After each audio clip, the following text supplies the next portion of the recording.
윤 전 총장은 금방 정리된다. 이 말을 한 것도 사실인가요?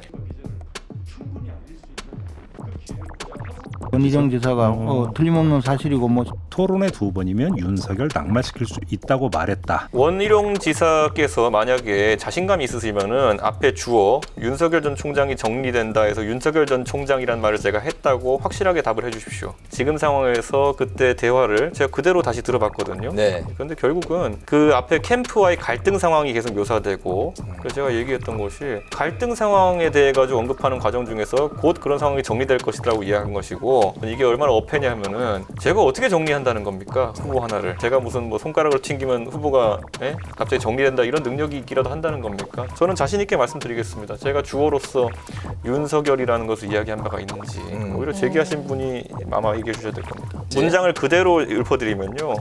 최근에 저쪽에서 입당 문제나 이런 것 때문에 좀 그런 상황이 있는 것 같은데 최근에 여론조사나 이런 걸 본다 하더라도 이 상황에 대해서 곧 정리될 겁니다. 여론조사라는 거는 최근에 저희가 당내 갈등이 불거지면서 후보의 지지율도 사실 좀 상승 국면에서 좀 잦아든 측면이 있고 그러다 보니까 사실 이런 갈등이 서로에게 도움 안 된다는 거 알면은 캠프 쪽에서도 그런 격앙된 분위기가 자제될 것이다. 그러니까 갈등이 정리될 것이다라는 얘기지 제가 윤석열 총장 후보로서 정리한다는 발언을 했을 리도 없고. 네네. 예.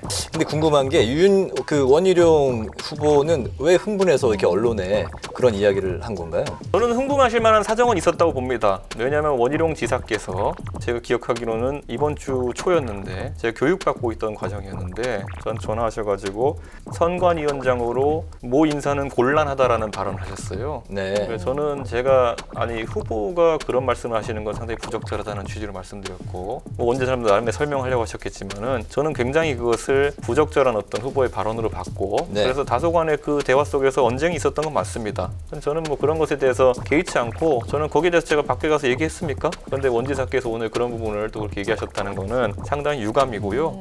예, 저는 그 해당 언론의 인터뷰 그 보도를 다 보면은 이런저런 뭐 제가 대여 투쟁에 나서지 않는다 뭐 이런 얘기도 다 했던데 저는 그것도 그럼 제가 대여 투쟁에 나서지 않는다고 규정 짓고 저한테 물어보는 것 같아가 굉장히 실례이고 제가 10년 동안 어비 종편 패널이었다고 다시 강조하는데요. 제가 10년 동안 버틸 수 있었던 게요. 대여 공격을 참 잘해서 그렇습니다. 네네. 예, 제가 잘하면 또 얼마나 잘하겠습니까 그거를. 그런데 그거를 꼭 무슨 뭐 이걸 꼭 해줘야 된다 말아야 된다 그러면 본인이 당대표가 되셔서 당을 이끄셔야 됩니다. 아까 말씀하신 원희룡 지사가 선관위원장 특정인을 좀 뺐으면 좋겠다고 한 것도 아마 그 서병수 위원장이 아닐까 싶은데. 저는 가장 우려스러웠던 것이요. 그 선관위원장이라고 하면 선거관리라는 책임자입니다.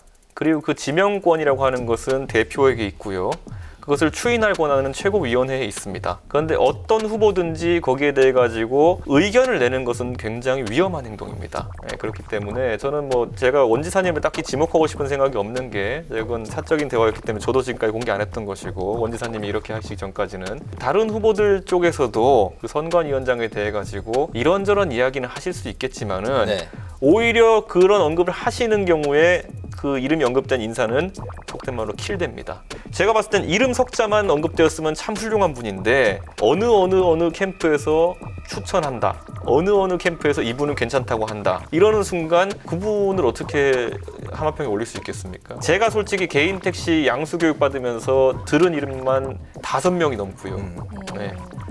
그것도 다 들으면서도 굉장히 모욕감을 느끼면서 제가 들었거든요. 근데 밖에 공개 안 했거든요. 네. 그러니까 제발 좀 다들 정신을 차렸으면 좋겠다는 생각을 합니다. 네네. 네, 그리고 어제는 이런 일이 있었습니다. 이 대표가 특정 후보, 그러니까 홍준표, 유승민 의원 편을 든다라고 비판하는 SNS 게시물에 윤 후보가 좋아요를 눌렀다가 취소하는 그런 일이 있기도 했었는데요. 윤석열 후보를 제가 딱히 뭔가 페널티를 주거나 이런 점 없는 상황 속에서 윤석열 후보를 싫어한다는 논리를 만들기 위해서는 다른 누군가를 선호한다는 논리를 만들어야 되거든요. 그래서 이 논리는 지난 전당대회에서 보셨겠지만은 과거 저와 유승민 의원과 같은 당을 했기 때문에 유승민 미는 논란, 거기다 최근에는 홍준표 미는 논란. 그런데 더 놀라운 건요, 정작 이 다른 후보들은 제가 윤석열 후보와 치맥 회동을 했다는 이유만으로 윤석열 미기 논란도 있어요.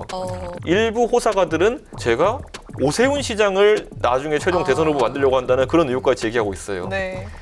대선에서 당대표가 뭔가 그런 음흉한 생각을 갖고 있다 그러면은 가장 멍청한 행동이 4명의 후보를 미는 겁니다. 저는 그래서 호사가들이 주장한 걸 다 결합하면은 홍준표, 유승민, 윤석열, 그다음에 오세훈 시장 등을 제가 밀고 있는 걸로 파악됩니다. 말이 안 되잖아요. 그러니까 뭐 넷을 다 미는 건 뭐 이게 다 민다는 개념이 그런 거라면 제가 다 넷을 밀고 있는 거고 더 많은 분들 밀고 있습니다. 저는 네네. 하태경 의원하고 친하고요. 네네. 원지사도 좋아합니다 제가. 네, 이번에 약간 실망했지만.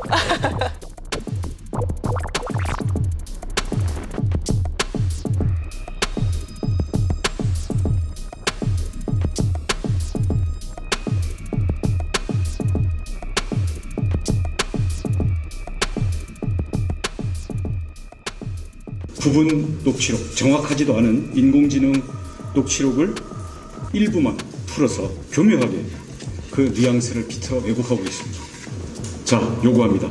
이 대표는 저와 통화한 녹음 파일 전체를 오늘 오후 6시까지 공개하십시오. 이 대표가 초래한 경선을 둘러싼 혼란을 깨끗이 해결할 책무가 녹음 파일을 가지고 있는 이 대표에게 있다는 점을 분명히 밝힙니다.